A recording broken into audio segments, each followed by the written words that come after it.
10 லட்சம் கோடி கடனுல நாடு, இதுல இலவசம் வேற பெருவெக்க கேடு.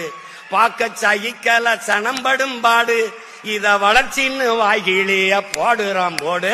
என்னம்மா தேதி சக்கம்மா, நாடு நாசமா போகுதே நியாயம்மா. கண்ண தோறந்த பாரம்மா, எங்க கவலைய கொஞ்சம் நீதீரம்மா. ஊழல் லஞ்சத்துல ஊறி கிடக்குறான், உண்மை நேர்மைன்னா என்னன்னு கேக்குறான். ஓட்டுக்கு காசை வாரி இறக்கிறான், உழைக்கி மக்களைத்தான் வயிற்றில் அடிக்கிறான்.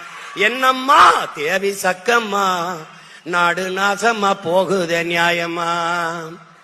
பாதுகாப்புன்னு எதுவுமே இல்ல, பச்சை பிள்ளைக்கு பாலிகள் தொல்ல. நாட்டுல நடக்குது கொல கொள்ள, இந்த கொடுமைய எங்கேதான் போய் சொல்ல. என்னம்மா தேவி சக்கம்மா, நாடு நாசமா.